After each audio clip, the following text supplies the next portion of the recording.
And we start with a very special holiday edition of Soft Move or Boss Move.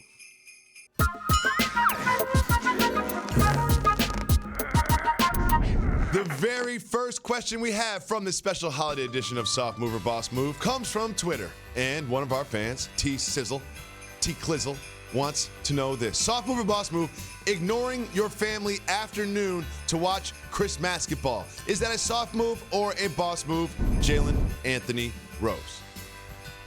That one's a loaded question. First off, that name, T Glizzle, indirectly reminded me of my Detroit brother, T Grizzly, who I was randomly out and about and just ran into at a restaurant, and we ended up having a great dinner and getting a chance to catch up. That's number one.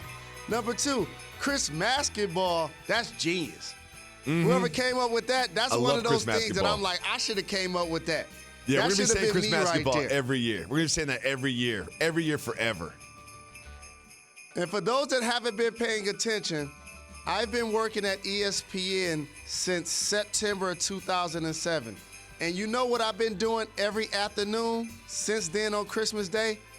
Working, talking about the games that are happening out on the floor. So ignoring family to me is a double boss move, because usually I'm in studio with a crisp suit on, getting paid to watch the games, and you know I'm going to have a fresh cut this year. You know I am. Ignoring your family on Christmas afternoon for Chris basketball is definitely a boss move, because that's the reason it starts at noon. I'm going to spend from like 8 a.m. until 12 noon with my family, and then y'all can play with the toys that I got you for the rest of the day. Moving on, next, this one comes from Instagram, and this is from Allison, and Allison wants to know, soft move or boss move or super boss move, giving your significant other a gym membership for Christmas. This one is a little bit dangerous, Jalen Rose. Soft move or boss move, gym membership as a present. Shout out to Al, representing LAPC. Here's the thing. For those that want to give their significant other encouragement, it's not always the best thing to do it through gifts. No. And here's what I mean. You want your significant other to cook more? Don't buy pots and pans on Christmas. Don't do that. You want significant other to clean the yard? Don't buy me a rake and a brush. Like, I'm good on that. Don't do that. Not gonna be able to do it. Like that. That's not the theory. If you want me to get in the gym, don't get me a membership at Christmas. You're just highlighting that I'm not in shape. That's something you do on Valentine's Day or something like that. No. Never, ever, ever buy your significant other a gym membership. It's basically telling your significant out loud, you're telling them you need to work out. That's what you're saying.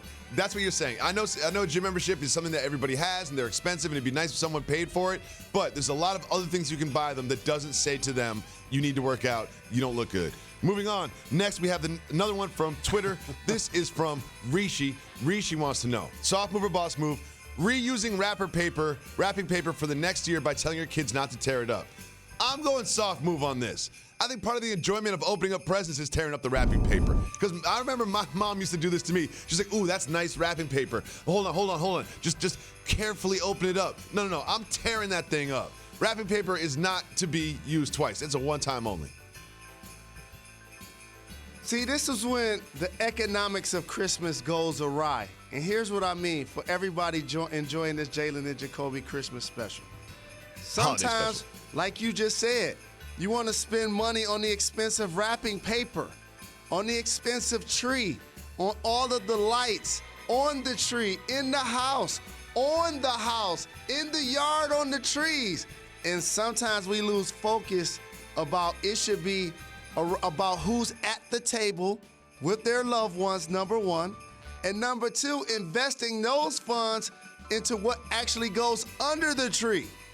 How about that, Jacoby? So I think this is a soft move because you got to engage your priorities financially in order to make it a win-win. You got to be able to rip the gifts open. Got to rip the gifts open. You can't be delicate with it. Got to rip the gifts open. Next, another one comes from Instagram. This is a good one. Soft move or boss move.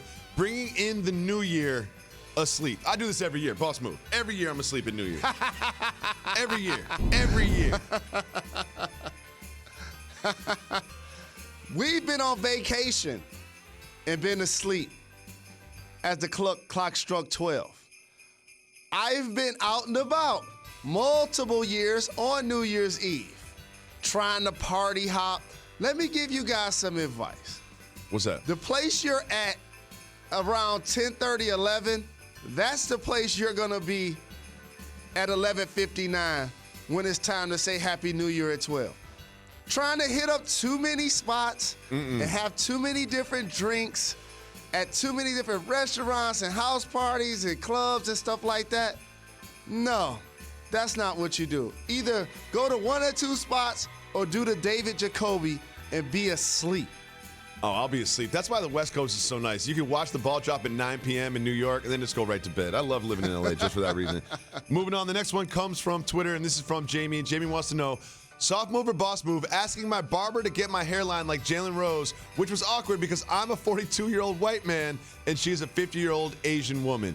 Asking your barber to give you the Jalen Rose hairline, soft move or boss move? That's always a boss move. Like, at some point, there should be a national holiday on the 5th of each month where everybody around the world just get a crisp cut. You know, you should be able to walk into barber shops and you see the multiple pictures that are like lineups. I should be in the center as a number 5.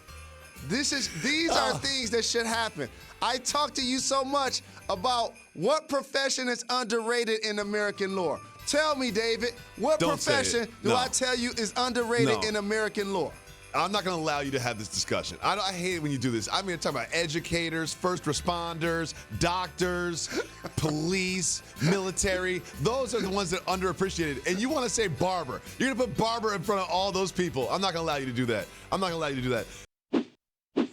Thanks so much for watching ESPN on YouTube. For more sports analysis and highlights, download the ESPN app. And for live streaming and premium content, subscribe to ESPN+.